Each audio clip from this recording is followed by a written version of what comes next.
سورہ توبہ کی آیت نمبر 31 ہے۔ اعوذ باللہ من الشیطان الرجیم،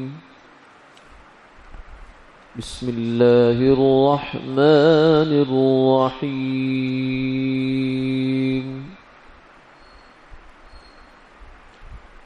اتخذوا احبارهم ورهبانهم اربابا من دون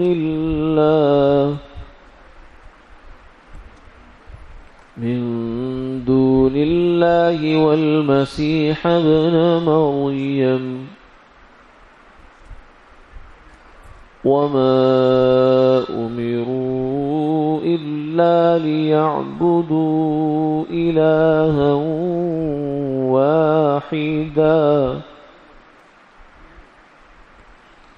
لا إله إلا هو سبحانه عما يشركون۔ صدق اللہ العظیم۔ ان لوگوں نے اپنے عالموں اور درویشوں کو خدا بنا لیا اللہ کو چھوڑ کر، اور مریم کے بیٹے مسیح کو بھی، حالانکہ ان کو حکم یہی ہوا تھا کہ ایک معبود کی عبادت کریں، کسی کی بندگی نہیں ہے سوائے اس کے، وہ پاک ہے ان کے شریک بتلانے سے۔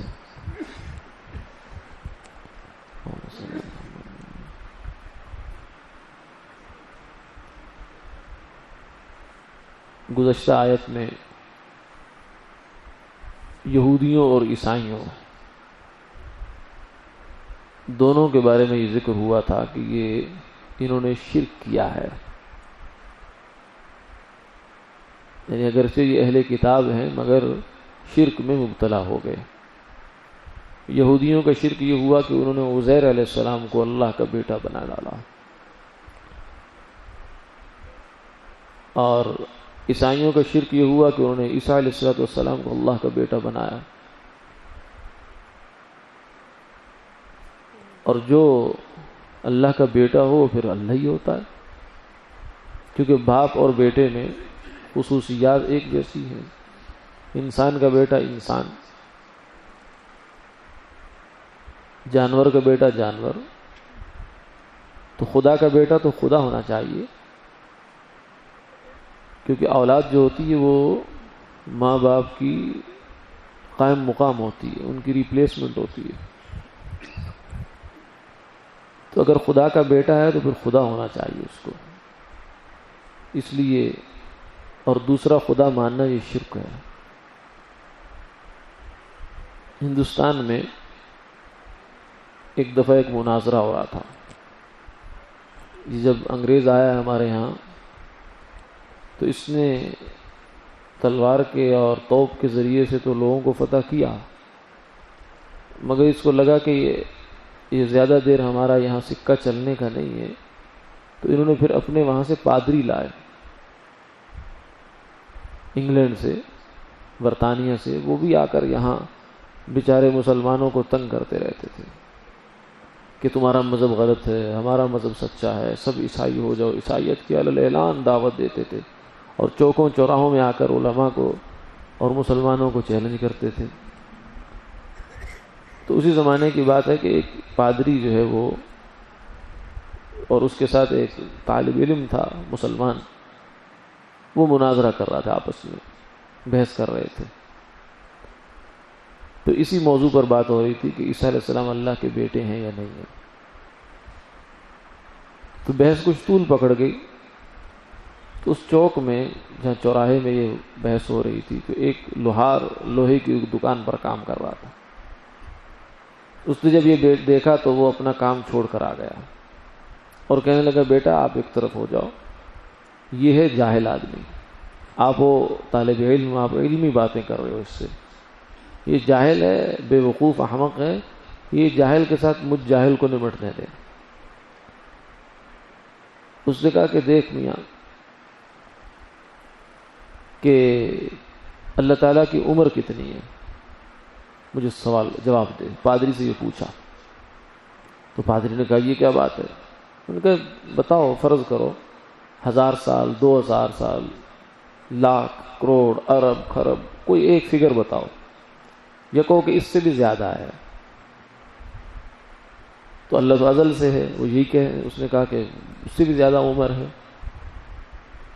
تو اس نے کہا کہ دیکھ میری عمر جو ہے نا وہ 50 سال ہے یا 55 سال ہے جتنی ہے، اور میرے 10 بیٹے ہیں.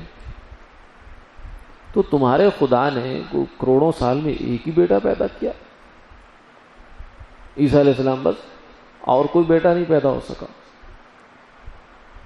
تو جب یہ بات کی تو وہ پھر عیسائی لاجواب ہو گیا، پادری ان کا لاجواب، کیونکہ ظاہر ہے کہ وہی علمی دلیل تو کوئی ہے نہیں. یہ تو بہت بڑا جھوٹ ہے، شرک ہے کہ اللہ تعالیٰ کا بیٹا ہے، کیونکہ بیٹا انسان کی مجبوری ہوتا ہے. اللہ تعالیٰ لم یلد ولم یولد ولم یکن لہ کفوا احد، نہ اس کا بیٹا، نہ وہ کسی کا بیٹا، نہ اس کا کوئی ہمسر، نہ اس کا کوئی ہم پلہ، نہ شریک، کوئی اس کے ساتھ شریک نہیں، وہ وحدہ لا شریک ہے. تو اس لیے اس پہ دلیل کیا ہوتی؟ بس ایسے ہی ڈھگوسلا ہوتا ہے. تو ڈھگوسلے کا جواب جو ہے ڈھگوسلے سے ہی ہوتا ہے. جب یہ جواب، وہ پادری لاجواب ہو کر نکل گیا. جب یہ واقعہ اس زمانے کے ایک بڑے عالم تھے، جو ذمہ دار عالم، ان کی خدمت میں پیش ہوا تو لوگوں نے تو بطور لطیفے کے ذکر کیا، ایک لطیفہ ہو گیا ایسا. انہوں نے کہا نا میاں یہ مذاق کی بات نہیں ہے، اس لوہار نے جو بات کی وہ بالکل ٹھیک ہے، وہ علمی لحاظ سے بالکل مضبوط ہے.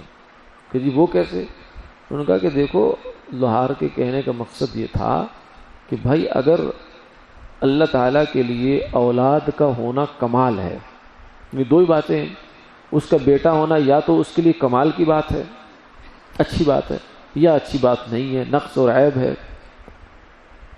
تو اگر تو نقص اور عیب ہے تو پھر تو ایک بیٹا بھی نہیں ہونا چاہیے، اور اگر کمال کی بات ہے تو پھر ایک ہی کیوں ہوا؟ پھر تو لاتعداد بیٹے ہونے چاہیے. جیسے اس کی ہر صفت جو ہے وہ لامحدود ہے، اس کی ذات لامحدود ہے، تو اس کی اولاد بھی پھر لامحدود ہونی چاہیے.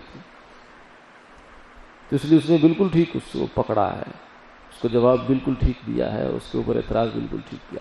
تو بہرحال سوال کہنے کا مقصد یہ ہے کہ جو عیسائیوں کا عقیدہ ہے کہ اللہ تعالیٰ، عیسیٰ علیہ السلام اور روح القدس، یہ تین، اس کو تثلیث کہتے ہیں، اللہ تین میں سے ایک ہے، یہ بالکل بے بنیاد ہے. خود عیسائی مذہب کے جو مفکرین ہیں، اس کے شارحین ہیں، اس کے بڑے بڑے لوگ متکلمین ہیں، عقائد پر جو گفتگو کرتے ہیں، ان کی چیزیں پڑھنے سے اندازہ ہوتا ہے کہ وہ بیچارے بات بنانے کی کوشش کر رہے ہیں. بعض دفعہ آدمی جب جھوٹا ہوتا ہے تو پتہ چل جاتا ہے کہ اب خاموش نہیں ہو رہا اس لیے کہ میری بات کہیں دائمی نہ ہو جائے، ورنہ اصل میں اس کی بات کے پیچھے کوئی بات نہیں ہے. تو توحید کے علاوہ جو شرک کی بات ہے وہ بالکل بے بنیاد بات ہے. توحید ہی اصل بات ہے کہ ساری کائنات کی جتنی بھی چیزیں ہیں، کثرت کا ایک پورا ایک سلسلہ ہے، وہ سب ایک ذات پر جا کر ختم ہو رہا ہے، اور وہی ایک ذات سب کو تدبیر کر رہی ہے، وہ مدبر ہے. لو کان فیہما آلہۃ الا اللہ لفسدتا، بالکل یہ عقلی بات ہے کہ فرمایا کہ اگر اس کائنات میں 2 خدا ہوتے یا زیادہ خدا ہوتے تو پھر کائنات کا نظام نہ چل سکتا. جیسے ایک ملک میں 2 بادشاہ نہیں سما سکتے، ایک نیام میں 2 تلواریں نہیں سما سکتی، تو اس کائنات میں 2 خدا بھی نہیں ہو سکتے. اگر 2 خدا ہوتے تو پھر ہر خدا اپنے اپنے حساب سے کام کرتا نا.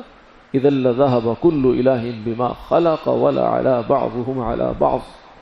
فرمایا اگر زیادہ خدا ہوتے تو ہر خدا اپنی خدائی لے کر ایک طرف ہو جاتا اور پھر ایک دوسرے پہ چڑھائیاں کرتے، جیسے جنگ کرتے، تو پھر کائنات کیا بچتی؟ کیونکہ جنگ میں اگر دشمن پوری طاقت لگائے اور پوری طاقت سے دوسرے کو نیست و نابود کرنا چاہے اپنے دشمن کو، تو پھر تو کچھ بھی نہیں چھوڑتا وہ. تو خدا اگر خدا ہو تو پھر اس سے تو نہیں ہو سکتا کہ خدا کی طاقت کم ہو جائے، خدا تو مکمل ہونا چاہیے. تو جب ایک خدا دوسرے خدا پر چڑھائی کرتا تو پھر کیا ہوتا؟ تو کائنات خراب ہو جاتی. اس لیے فرمایا کہ خدا تو ایک ہی ہے، دوسرا اس کا کوئی شریک نہیں ہے. آج کی آیت کے اندر یہ بیان ہوا کہ عیسائیوں اور یہودیوں نے ایک تو یہ جرم کیا کہ عیسیٰ اور عزیر علیہ السلام کو اللہ کا بیٹا بنایا، اور دوسرا جرم یہ کیا ہے کہ اپنے جو ان کے درویش اور علماء دین کی کوئی بھی دین ہو تو اس کی جو نمائندگی کرنے والے دو بڑے طبقے ہوتے ہیں. ایک علماء ہوتے ہیں جو اس کی کتاب کا علم رکھتے ہیں، اس کی تشریحات کا علم رکھتے ہیں، انہیں حدود شریعت کا پتہ ہوتا ہے کہ یہ بات غلط ہے، یہ شریعت ہے، یہ نہیں ہے.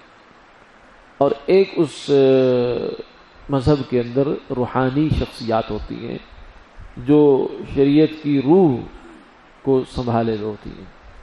علماء جو ہیں وہ شریعت کے ظاہر کی حفاظت کرتے ہیں، اور جو اس کے روحانیت کے لوگ ہوتے ہیں، صوفیہ جسے آج کل ہماری اصطلاح میں کہہ سکتے ہیں.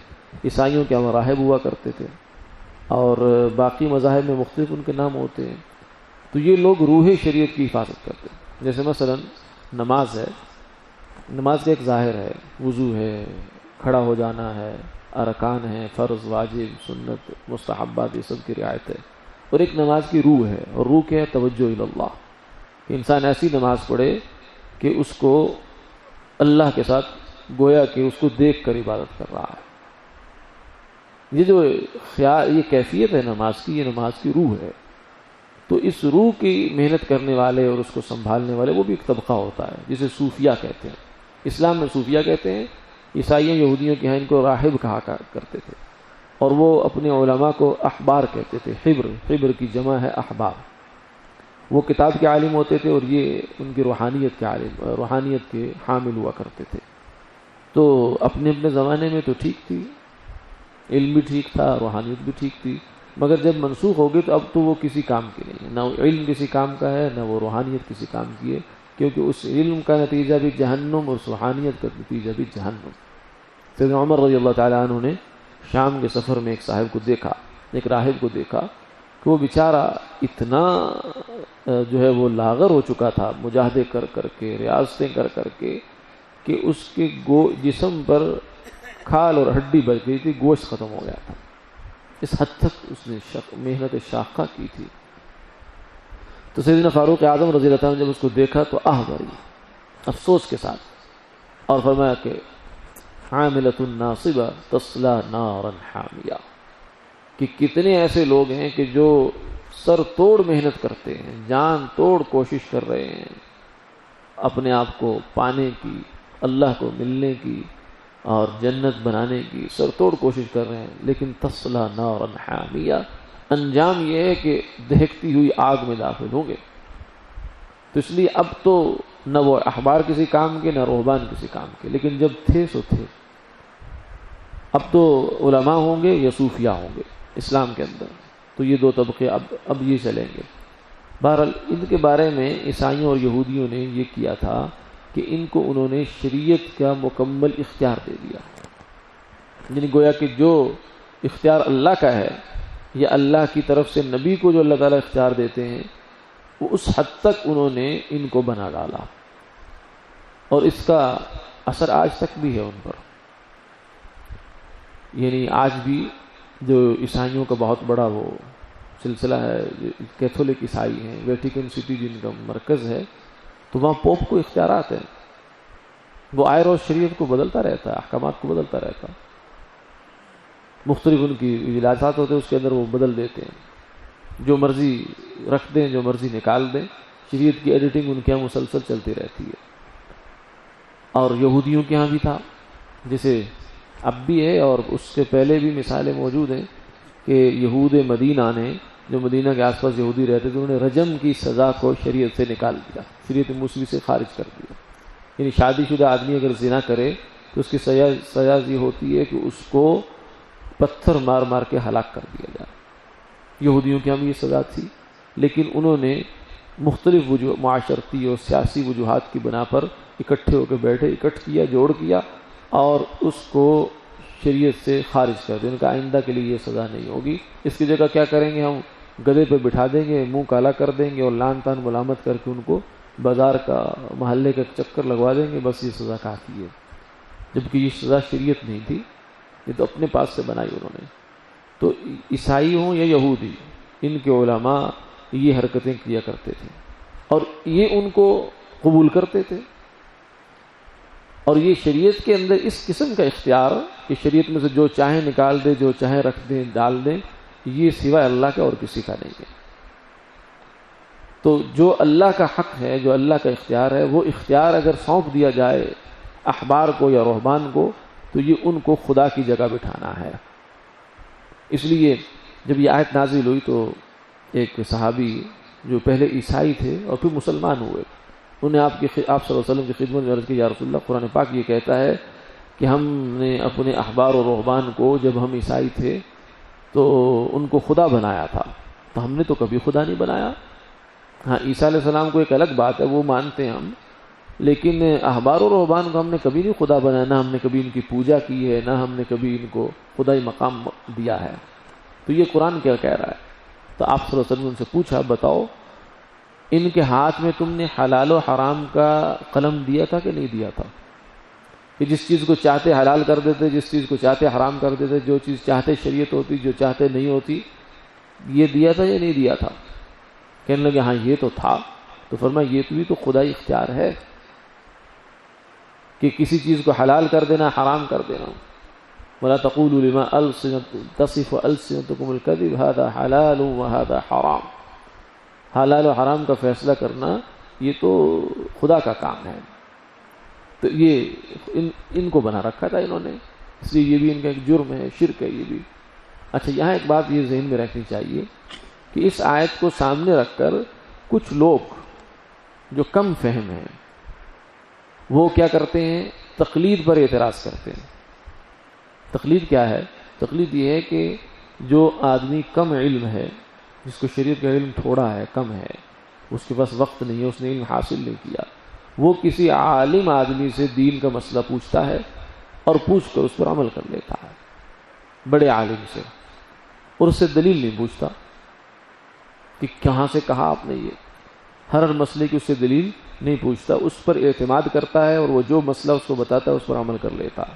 یہ ہوتی تقلید، اور یہ سارے لوگ کرتے ہیں، اسلام میں بھی ہیں، مسلمان بھی کرتے ہیں، اور سب طبقے کرتے ہیں، چاہے وہ حنفی ہوں، چاہے ہمارے اہل حدیث بھائی ہوں، وہ بھی کرتے ہیں، کیونکہ ان میں سے ہر آدمی جو ہے وہ مجتہد نہیں ہوتا، کتاب و سنت کا عالم نہیں ہوتا ہر آدمی۔ کوئی دکاندار ہے، کوئی کاشتکار ہے، اس کو کہاں اتنا وقت ملا کہ وہ دین کا علم حاصل کرتا، وہ تو اردو بھی نہیں اچھی طرح سے جانتا، لیکن اس کو زندگی میں مسائل تو دسیوں پیش آتے ہیں۔ تو جب وہ مسئلہ پیش آتا ہے تو کیا کرتا ہے؟ وہ اپنی مسجد کے امام کے پاس جاتا ہے، اپنے محلے کے مفتی کے پاس جاتا ہے، مدرسے کے استاد کے پاس جاتا ہے، اور جا کر اسے کہتا ہے کہ یہ مسئلہ ہے، اس کا جواب کیا ہے؟ تو اس کو کہتا ہے یہ جواب ہے اس کا، وہ اس پہ عمل کر لیتا ہے، وہ اس سے نہیں پوچھتا کہ جواب کہاں سے آیا، اور نہ ہی ہر مسئلے کا جواب جو ہے وہ دلیل کے ساتھ دیا جاتا ہے، دیا جانا ممکن ہے۔ تو یہ جو کچھ کیا ہے یہ تقلید ہے۔ تو یہی بات اگر آپ اس کو تھوڑا اوپر لے جائیں تو جو مقلد لوگ ہیں، جیسے حنفی، شافعی، مالکی، حنبلی، 4 فقہ ہیں، 4 امام ہیں، ان کے چاروں کے آگے فالورز ہیں۔ ہندوستان بر صغیر وغیرہ میں فقہ حنفی ہے، حجاز، مکہ مدینہ، مکہ مکرمہ وغیرہ میں جو ہے وہ حنبلی ہے، پھر یہ انڈونیشیا کے علاقوں میں فقہ شافعی ہے، اور افریقہ کے علاقوں میں فقہ مالکی ہے۔ تو یہ 4 بڑے بڑے مجتہد ہوئے، انہوں نے قرآن اور حدیث کو سامنے رکھ کر مسائل نکالے، یعنی وہ مسائل جن میں قرآن و حدیث خاموش ہے۔ جیسے مثلا گائے کے بارے میں تو قرآن میں یا حدیث میں تذکرہ آ گیا، بھینس کا کیا حکم ہے بھائی؟ شراب کے بارے میں تو حکم آ گیا کہ حرام ہے، لیکن بھنگ کیا ہے، افیون کیا ہے، اس طریقے سے اور جو مسائل، تو کیونکہ مسائل تو قیامت تک پیش آنے ہیں، قرآن وہی ہے، حدیث وہی ہے، مسائل تو ختم نہیں ہوں گے، وہ تو قیامت تک چل ہی رہے ہیں، نئی نئی صورتیں، نئی نئی باتیں سامنے آ رہی ہیں۔ تو مجتہد یہ کرتا ہے کہ وہ جو نیا مسئلہ پیش آتا ہے اسے قرآن و حدیث کو سامنے رکھ کر اس پر غور کرتا ہے، اور پھر اس کا حکم نکال کر کہتا ہے کہ میرے خیال میں، میری رائے میں قرآن کی اس آیت دلیل سے یہ حکم بنتا ہے کہ جب گائے حلال ہے، اس کا گوشت کھا سکتے ہیں، اس کی قربانی ہو سکتی ہے، تو بھینس بھی گائے کی بہن ہی ہے، اس کا بھی گوشت حلال ہونا چاہیے، اس کا دودھ حلال ہونا چاہیے، اس کی قربانی ہو جانی چاہیے۔ تو اسی طریقے سے جب شراب نشہ لاتی ہے تو وہ حرام ہے، تو بھنگ بھی وہی کام کرتی، وہ بھی حرام ہونی چاہیے۔ تو مجتہد یہ کام کرتا ہے۔ تو بعض لوگ یہ کہتے ہیں کہ یہ بھی جناب مجتہد کی تم نے بات مان لی تو گویا کہ تم نے بھی شرکی کیا عیسائیوں یہودیوں والا، لیکن یہ دونوں باتوں میں کم فہمی کی جو ہے وجہ سے آپس میں فرق نہیں کیا جا رہا، ورنہ حقیقت حال یہ کہ دونوں میں بڑا فرق ہے۔ مجتہد کا دائرہ کار صرف اتنا ہوتا ہے کہ جو مسئلہ شریعت میں واضح طور سے کلیئر کٹ نہیں ہے مجتہد اس پہ بات کرتا ہے. جو مسئلہ شریعت میں پہلے سے ثابت ہے مجتہد اس کو نہیں چھیڑ سکتا. اس لیے مثلا 5 نمازیں ہیں، امام حنیفہ نے کہا تو ہم 5 نمازیں نہیں پڑھتے. امام حنیفہ نہ بھی ہوتے تو نمازیں 5 ہی ہوتی. اور اگر بالفرض وہ کہہ دے کہ نہیں میرے خیال میں 4 نمازیں ہیں تو ان کی بات نہیں لی جائے گی، کیونکہ 5 نمازوں کا 5 ہونا یہ تو حدیث سے قرآن سے بالکل کلیئر ثابت ہے. تو اس لیے شریعت تقلید اس بات میں ہوتی ہے جو شریعت سے واضح طور سے ثابت نہیں ہوتی، یا واضح طور سے ثابت ہوتی یا ہوتی ہے تو اس کے آپس میں کلیش ہوتا ہے. جیسے اب ایک حدیث کہتی ہے کہ امام کے پیچھے فاتحہ پڑھنی چاہیے، ایک کہتی ہے نہیں پڑھنی چاہیے. اب یہاں عام آدمی بیچارہ کیسے فیصلہ کرے گا کہ حدیثوں کے رجال دیکھے، پھر اس کی جا کے سندیں دیکھے، پھر ایک ایک رجال پر کتنا کلام ہے، کتابوں کی کتابیں بری پڑی ہیں، جا کر فیصلہ کرے. کچھ لوگوں کو شوق ہوتا ہے، کہتے ہیں ہم خود فیصلہ کریں گے. علماء جو ہے نا صحیح دین میں گائیڈ نہیں کرتے. ہم کہتے ہیں آ جاؤ بھائی خود فیصلہ کرنے کے لیے تشریف لے آئیں بہت شوق سے. سب سے پہلے عربی زبان حاصل کریں آپ کئی سال لگا کر، پھر اس کے بعد یہ کتابیں ہیں اس کے اندر سے فیصلہ کریں آپ. تو ہر آدمی تو فیصلہ نہیں کر سکتا. اسی طریقے سے کچھ حدیثیں کہتی ہے رفع یدین کرنا ہے، کچھ کہتی ہے نہیں کرنا. دونوں ہی حدیثیں ہیں، دونوں ہی حدیث کی کتابوں میں دونوں کی سندیں ٹھیک ہیں. تو اب ہمارے لیے بھائی ہمیں کیا پتہ چلے گا کہ کیا اس میں سے حضور صلی اللہ علیہ وسلم کا صحیح یا ہمارے لیے جو قابل عمل ہے وہ کون سا ہے. تو ہمارے امام اعظم امام حنیفہ رحمۃ اللہ علیہ فرمایا کہ میں نے جو غور کیا ہے قرآن حدیث پر تو میرا جو ہے خیال یہ ہے کہ سورہ فاتحہ نہیں پڑھنی چاہیے، رفع یدین نہیں کرنا چاہیے. تو اب یہ نہیں ہے کہ امام ابو حنیفہ کے کہنے پر ہم نہیں کر رہے، پیچھے اس کی حدیث ہے. حضور نے رفع یدین نہیں بھی کیا بھی، تو ہم نے نہ کرنے والی کو ترجیح دے دی، سورہ فاتحہ نہ پڑھنے والے پہلو کو ترجیح دے دی. تو یہ کوئی امام و حنیفہ کی اطاعت اس طرح کی نہیں ہے جیسے عیسائی یہودی اپنے احبار و رہبان کی کرتے تھے، جس کو حلال و حرام کا اختیار دے دینا کہہ دیا جائے. یعنی ہم نے کوئی امام حنیفہ رحمۃ اللہ علیہ کے سامنے ایسے ہاتھ باندھ کر نہیں کھڑے کہ وہ جو مرضی کہہ دیں گے ہم اس کو مان لیں گے، نہیں، بلکہ وہ اسی شرط پر مانیں گے کہ ان کی بات کتاب و سنت کے مطابق ہو. اور ہم نے دیکھا کہ ان کے جتنے اجتہادات ہیں وہ سب کتاب و سنت کے مطابق ہیں، لہذا ان پر اعتماد کیا امت نے اور ان کی باتیں لے کر چل رہے ہیں اور 1400 سال سے چلے جا رہے ہیں. تو یہ اب کچھ عرصے سے کچھ ایسی فضائیں بننا شروع ہو گئی کہ جناب یہ دعوت چلتی ہے کہ خود سمجھو، خود قرآن حدیث پہ غور کرو، یہ کرو وہ کرو. وہ بھی دراصل اپنے پیچھے چلانے کی ایک ہتھکنڈا ہوتا ہے، کیونکہ ہر آدمی کہاں قرآن حدیث پہ غور کرے گا. نتیجہ یہی ہوگا کہ وہ جو آدمی کھڑا ہوا نا جس نے کہا براہ راست تم سمجھو قرآن، مولوی کو چھوڑ دو، وہ اصل میں مولوی کی جگہ اپنے آپ کو کھڑا کر رہا ہے اور ہم لاشعوری طور پر اس کے پیچھے چل پڑتے ہیں. نہ اس کا ہمیں پتہ ہے کہ ماضی کیا ہے، حال کیا ہے، مستقبل کیا ہے، کسی کا ایجنٹ ہے، کہیں سے پڑھ کے آیا ہے کیا، اس کا کچھ پتہ نہیں ہے. زیادہ سے زیادہ ہم اس کو اسکرین سے جانتے ہیں اور ہم اس کے پیچھے چل پڑتے ہیں. تو یہ گمراہی کی باتیں ہیں. اللہ تعالیٰ اس سے ہماری حفاظت فرمائے. آمین آمین یا رب العالمین.